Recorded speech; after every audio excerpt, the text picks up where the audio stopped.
Hey guys, this is Nanavati, and I'm here to talk to you about how to beat Orks in Warhammer 40,000.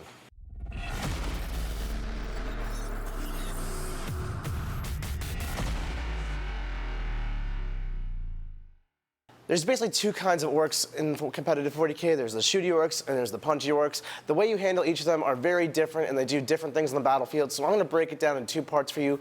First, we're going to handle the shooty Orks. Traditionally, Orks aren't a shooty army, but the new Codex in 8th edition has given them a lot of great options.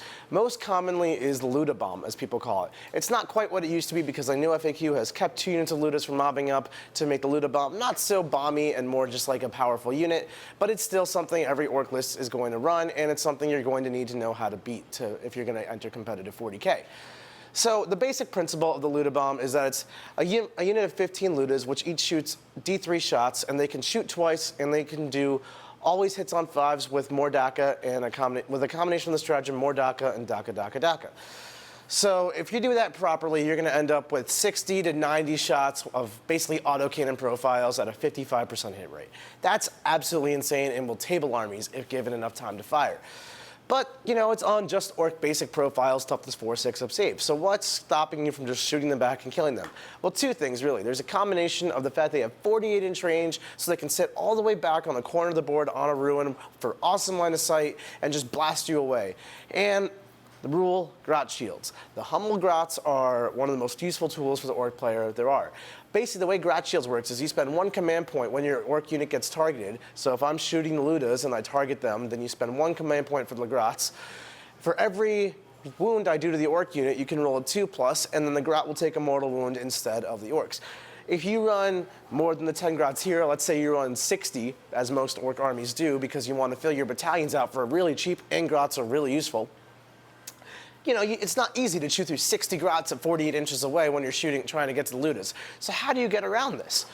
Well, one mistake Ork players always make, and I just caught someone doing this the other day, is they love to put their Ludas up on the top wall of a ruin.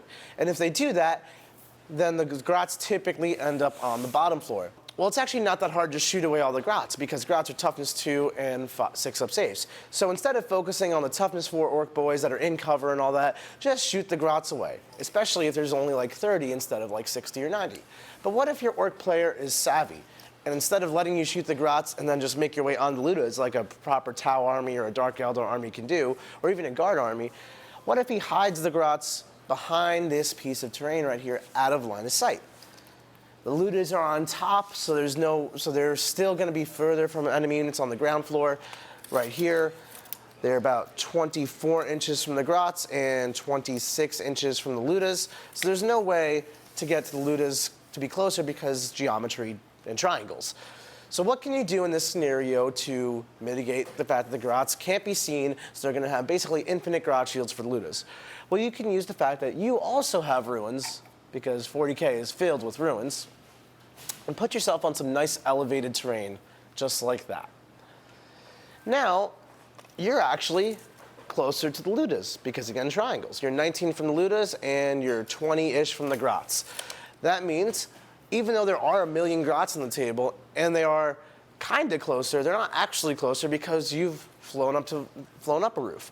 And now you can just shoot the Ludas away, no questions asked. Ork army loses its fire support. It's much, much easier to deal with from here.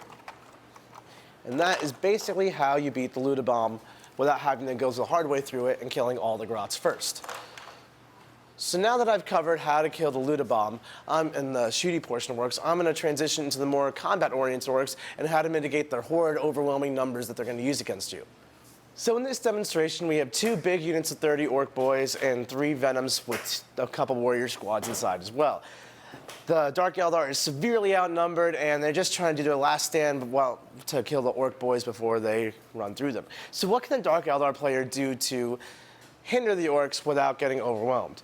Well, first you have to remember that it's not really 30 or 60 Orks they're fighting, it's really 90. Orks have an amazing stratagem that's game-winning. It's called the Green Tide.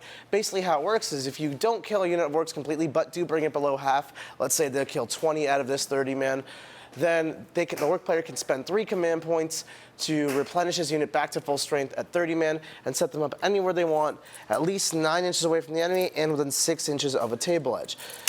Now this may seem like it's a little out of position, but Orks do have +1 to charge if they're Evil Sons, and they often they have Here We Go to reroll charges, which means they have about a 70% charge rate out of that 9-inch away bubble. So even if you kill 20 Orks just to have 30 come back, those 30 pretty much get an automatic charge on you as well. That's really, really bad. Don't let that happen. So instead of focus firing, which is conventional wisdom in 40K, what you're actually going to want to do is chip like 10 guys out of every unit. That way, instead of killing 20 out of one, just to have those 20 come back, you've killed 10 and 10 to make actual progress on your situation. Because now, neither Orc squad is below half their strength, so they won't be able to use the Green Tide strat, so you've actually just killed 20 Orcs.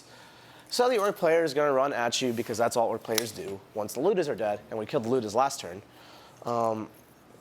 It's imperative to focus on Ludas first, if you can, if you have the ability to. And the reason for that is because the Orc player doesn't have to normally run at you, which is a really bad position you don't want to find yourself in. You want to force the Orc player to charge you. If the Orc player is actually just out shooting you because the Ludas are intact, that's really bad. So kill the Ludas first. That's why we started there. And now the Orcs are running at you. So the Orcs are here. You might be able to kill a full 20 men off, but it's really, really risky if you actually get it done.